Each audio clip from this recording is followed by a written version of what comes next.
নমস্কার। শীতকাল আসছে, মজা তো খুব লাগছে। কলকাতায় আবার শীত পড়ে কতটা, কিন্তু আমাদের মাঙ্কি ক্যাপ খুব তাড়াতাড়ি বেরিয়ে আসে। একদিক থেকে ভালো, কম শীতেও যদি আমরা হাত পাকে একটু গরম রাখি তাহলে কিন্তু বাতের কষ্টটা কম হবে। জানেন তো কেন হয়? বাতের কষ্ট যখন রক্ত চলাচল জয়েন্টগুলোতে কমে যায় তখন বেড়ে যায়। কারণ বাতের মূল কারণ হচ্ছে লুব্রিকেশন কম থাকা। আর লুব্রিকেশন কখন কম হয়? যখন রক্ত চলাচল কম হয়, আড়ষ্টতা এসে যায়। একটা বাতের মধ্যে, হাতের মধ্যে আড়ষ্টতা এসে যায়, হাঁটুগুলো জড়িয়ে যায়। তার কারণ হচ্ছে যে তখন আমরা ভাসো কনস্ট্রিকশন হয়, রক্ত চলাচল কমে যাচ্ছে। যখন আমাদের হাড়, এগুলো কিন্তু লাইভ টিস্যু, যেমন আমাদের পেশি, যেমন আমাদের চামড়া, সেভাবেই আমাদের হাড় দেখতে কাঠের মতো, কিন্তু কাজ কাঠের মতো করলেও খুব সফট। ওখানেও রক্ত চলাচল হয়।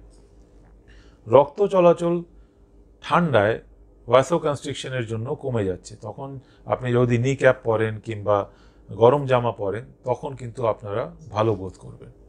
তো বাতের ব্যথা বাড়বে, শীতকালে বাড়বে। সচল থাকতে হবে। কি করবেন?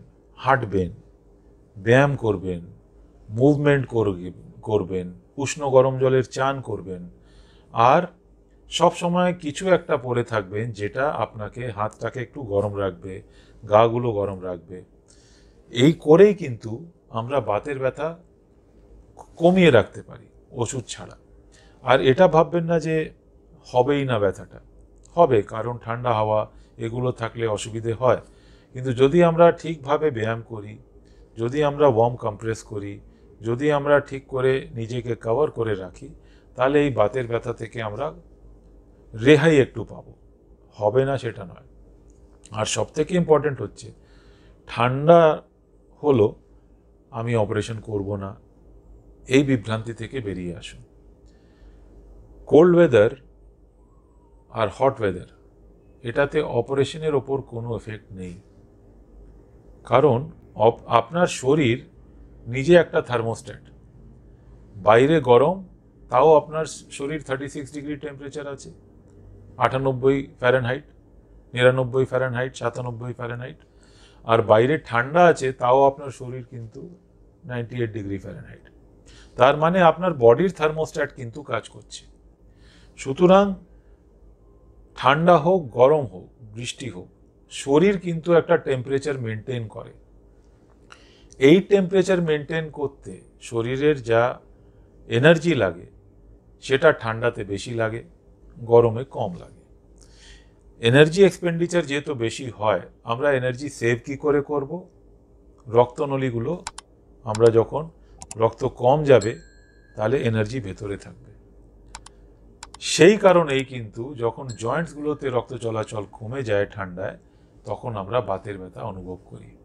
আর সে বাতের ব্যথা এড়ানোর একটাই উপায় আছে, যদি আমরা জয়েন্টগুলোকে মুভ করব তখন কিন্তু রক্ত চলাচল বাড়বে আর আমরা ওয়ার্ম ফিল করব, একটু গরম ফিল করব। এই হচ্ছে মূল কারণ বাতের ব্যথা হওয়ার ঠান্ডার সময়। আর সেটাকে আমরা কিভাবে আটকাবো? ব্যায়াম করে আর গরম জামাগুলো পরে। কিন্তু আমরা চিকিৎসাকে যেন ডিনাই না করি। চিকিৎসা যেন আমরা করি, যাতে ঠান্ডা হোক, গরম হোক, বৃষ্টি হোক, ঠিক সময় যদি চিকিৎসা করি, এটাকে কিন্তু বাতের কিংবা অন্য কোনো কারণের সঙ্গে আপনি জড়িত করবেন না। চিকিৎসা যে কোনো সময় নেওয়ার কথা। বাতের ব্যথা যদি বাড়ে তাহলে আপনার কি করতে হবে সেটার মূল কারণ আপনাকে আজকে বললাম, সেটা যেন মনে থাকে। এটা যদি মনে থাকে তাহলে আপনি জানবেন আপনার কি করা উচিত। নমস্কার।